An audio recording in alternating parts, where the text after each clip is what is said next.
Happy Monday po sa ating lahat mga ka-journers, mga kapwa Pasigenyo. Nandito po tayo ngayon sa Pasig Temporary City Hall at flag raising ceremony. Nandito na po ang ating Vice Mayor Dudut Jaworski at ang mga city councilors.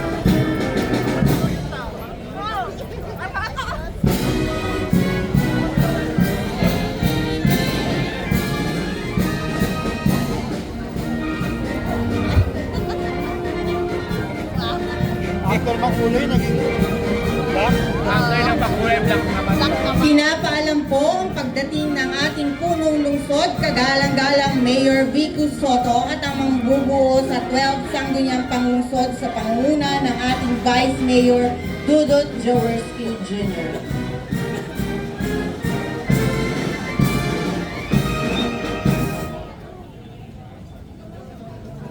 Magandang umaga po sa inyong lahat, mga kapwa ko kawani at mga pinuno ng iba't ibang tanggapan. Bilang panimula ng ating maikling palatuntunan, atin pong ituon ang ating sarili sa dakilang lumikha para sa pag-aalay ng panalangin ng pamumunuan ni Police Chief Master Sergeant Miguel Turalio. Manalangin tayo. Ama naming makapangyarihan, pinahintulot mong makarating kaming ligtas sa lugar na ito. Hanggang matapos ang araw na ito na may galak at kaligayahan, nawa kami iyong naging tanglawan sa pamamagitan ni Kristo ang aming Panginoon. Amen. Maraming salamat po, sir. Hinihiling naming humarap po tayo sa ating watawat ng Pilipinas. Ilagay natin ang ating kanang kamay sa kaliwang dibdib at awitin natin ng buong dangal ang lupang hinirang sa saliw ng musika ng Pasig City Symphony Band. Mga kababayan, ang pambansang awit ng Pilipinas.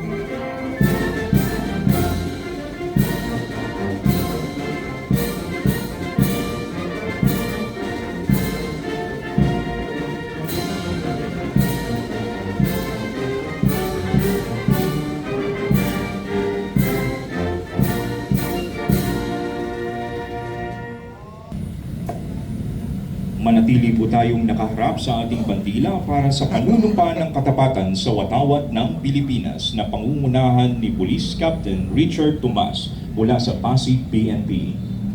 Taas po natin ang ating kanamay at sabay-sabay po natin bigkasin ang panunumpa sa watawat ng Pilipinas. Ako ay Pilipino, buong katapatang nanunumpa sa watawat ng Pilipinas at sa bansang kanyang sinasagisag na may dangal, katarungan at kalayaan na pinakikilos ng sambayan ng makadiyos, makatao, makakalikasan at makabansa. Humarap po tayo sa bandilya na lungsod ng Pasig. Sa pagkakataon naman pong ito, awitin natin ng buong sigla ang Marcha ng Pasig sa saliw ng tugtugin ng Pasig Symphony Band.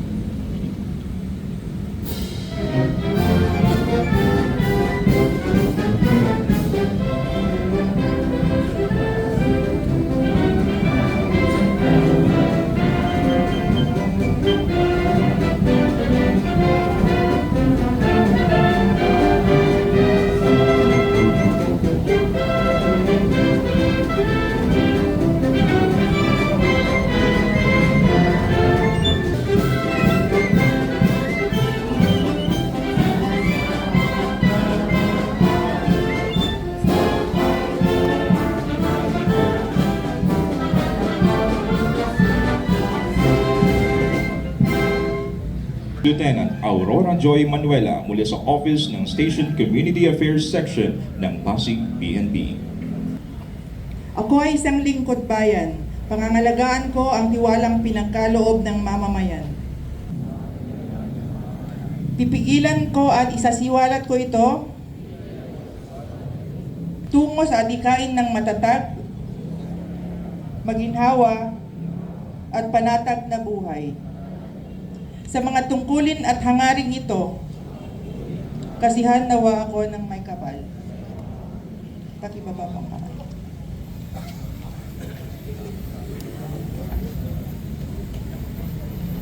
Convention Week, or Proclamation Number 177 Series of 2009, July 1 to 7, National Culture Consciences Week, Proclamation Number 1148 Series of 1973. Araw ng Pasig marks the city's foundation in 1573. For 2026, the local government will celebrate its 453rd founding anniversary on July 2, 2026.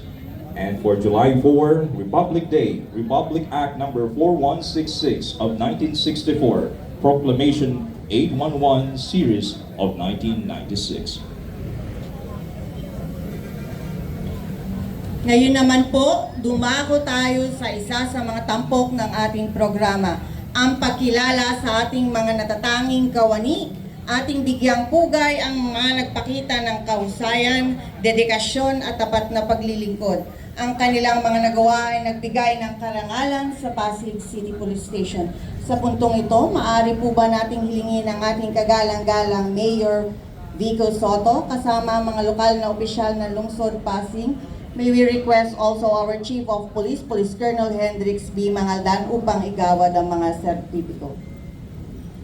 Pagbasa ng CP ng pagkilala, Certificate of Commendation is hereby presented to Police Captain Catalino Q. Guzman Jr., Acting Commander Substation 2, for the successful arrest of the top one most wanted person, regional level, for murder criminal case number 28466 on June 10, 2026, along Block 35, Kenneth Road, Barangay Pinagbuhatan, Pasig City. It is my distinct pride to commend your exemplary performance in achieving the Pasig City Police Station's mission of public service. Your commitment to duty is worth emulating. Congratulations and keep up the excellent work. Given this 29th day of June 2026 at the temporary City Hall, Eulogio Amang Rodriguez Avenue, Barangay Rosario, Pasig City. Signed, Honorable Victor Maredis and Soto, Pasig City Mayor. Same certificate of commendation is hereby awarded to Police Staff Sergeant Jericho Armando A. Galimba, Assistant Team Leader.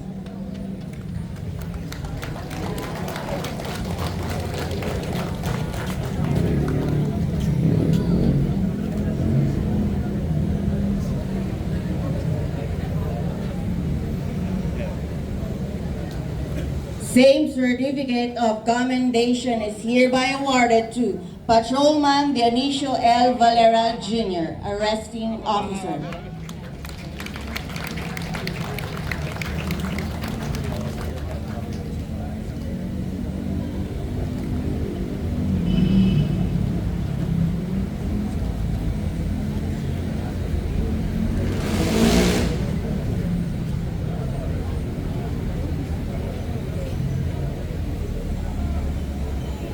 Same certificate of commendation is hereby awarded to Patrolman Johnson N. Rosete, Arresting Officer.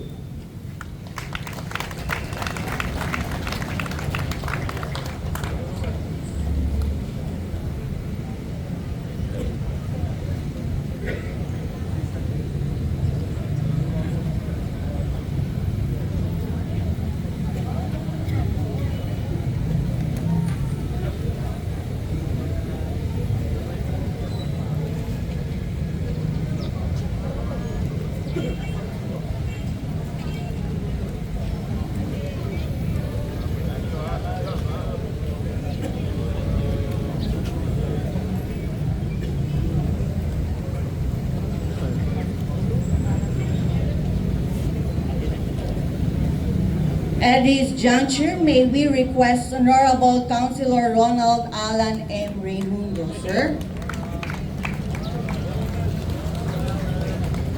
Magandang umaga po sa ating lahat. Ngayong buwan ng Hulyo, pinagdidinawag natin ang 52nd Nutrition Month na may temang sapipan Sama-sama sa nutrisyon sapat para sa lahat. At ang sub-team natin ngayon ay nutrisyon at kalikasan, ating pangalagaan. Portahan ang mga magsasaka at mangingisda, magtanim kung may pagkakataon, iwasan ang pagkasayang ng pagkain, at ugaliin kumain ng masustansya. Sama-sama nating isabuhay ang temang nutrisyon at kalikasan, ating pangalagaan. Dahil ang masustansyang Pasigueño ay nagsisimula sa isang responsing mamamayan na nagmamahal sa ating kalikasan. Maraming salamat po at magandang umaga po sa inyong lahat. Muli, palakpakan po natin ang ating Councilor Buji Raimundo. Sir, thank you very much. Maraming salamat po sa mga departamento at tanggapan ng una sa maikling programa sa umagang ito. Muli sa Pasig City Police Station. Ako po si Police Master Sergeant Clevy A. Labador.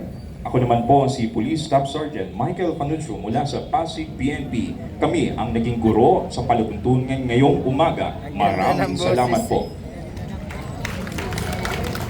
Sa pagkakataon pong ito, pakinggan po natin ang mensahe ng ating punong lungsod ng Pasig. Mga kasama, palakpakan po natin Mayor Vico Soto.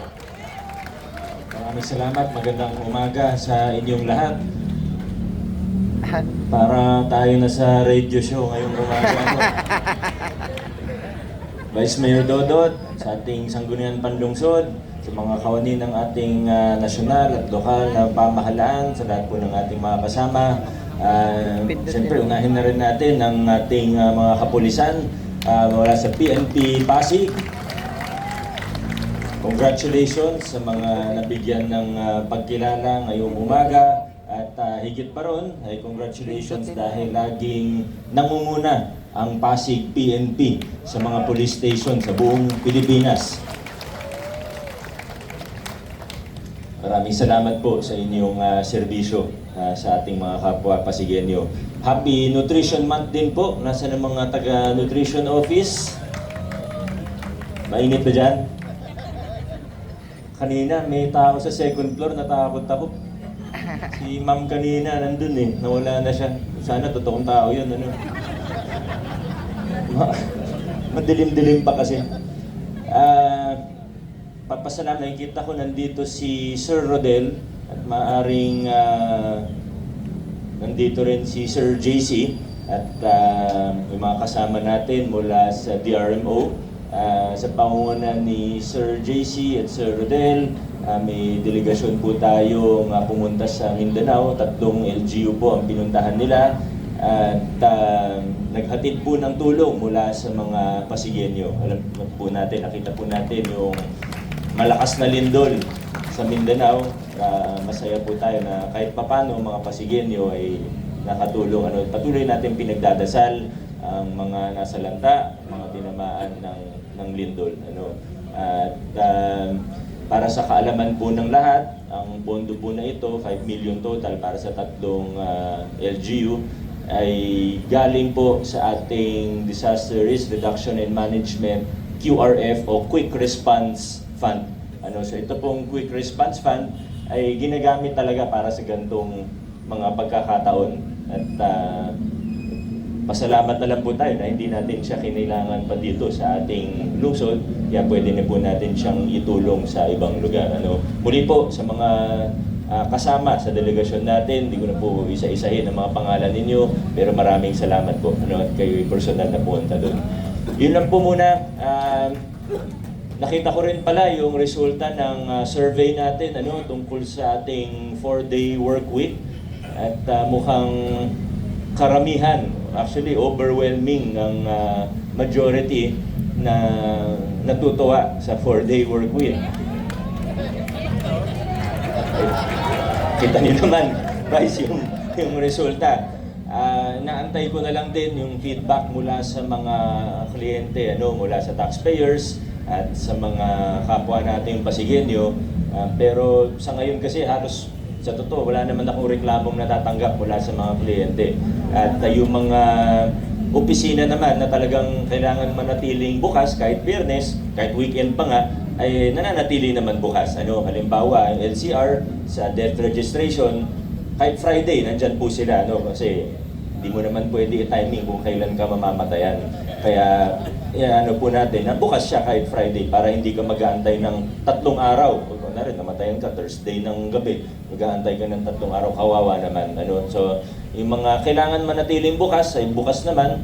Yung mga hindi kailangan na, yung kaya naman ng 4 days, extended hours na lang doon sa 4 days, 10 hours a day nga, pag 4 days, para buo pa rin yung 40 hours natin ng serbisyo sa isang linggo, ay ganun po. So sa ngayon, mananatili po ang ating 4-day work week, siguro kahit konti pa, nakakatulong din naman talaga para makatipid tayo sa kuryente, pati sa gasolina, kaya nakikita natin yung positive effects, pati na rin sa mental health ng ating mga kasama na kawani.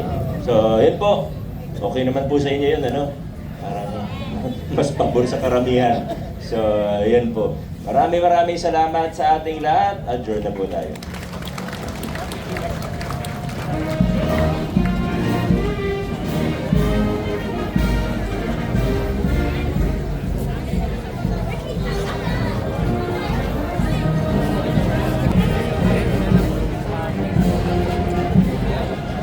Sir, good morning pa. Good morning po. Good morning po, sir.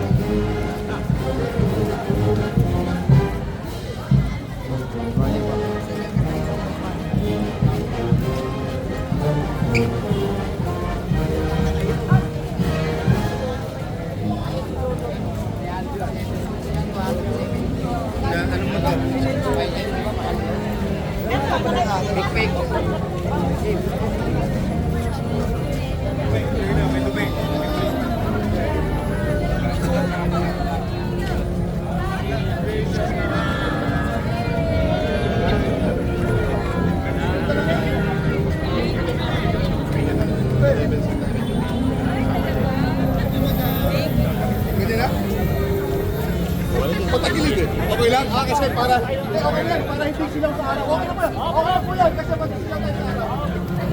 Kaya nyo lang ito, kaya nyo lang, kaya nyo. Ay, dali. 1, 2,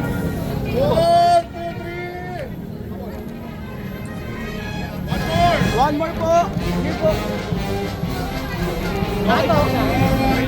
Isa pa daw po!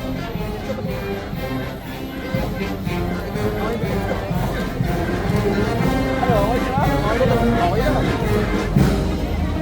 Nakakuha ka naman sa phone.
Pinaliwanag ko na po sa inyo, di ba, na sinusubukan natin bilhin nyo.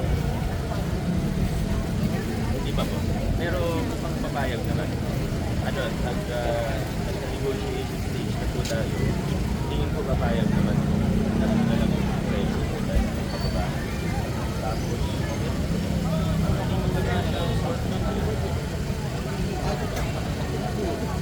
opo, yung terminal po natin sigurado po, siguro maliit na makakasya naman yun. Pero yung point opo.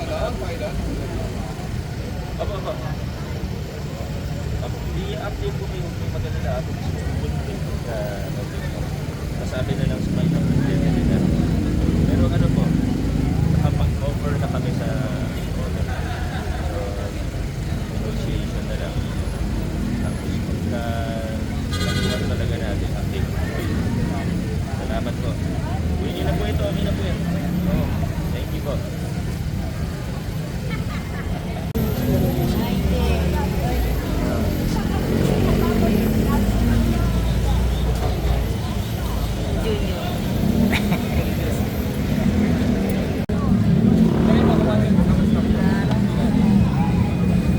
Muli po, congratulations po sa mga kawani ng PNP Pasig na nakatanggap ng parangal sa araw na ito. At hanggang dito na lang po muna ang ating vlogs. Maraming salamat po sa panonood at para po sa bago pala sa ating channel. Welcome po ang lahat and please like and share, comment down below and please subscribe para rin po kayong updated sa kaganapan sa lungsod ng Pasig. Ingat po ang lahat. Bye!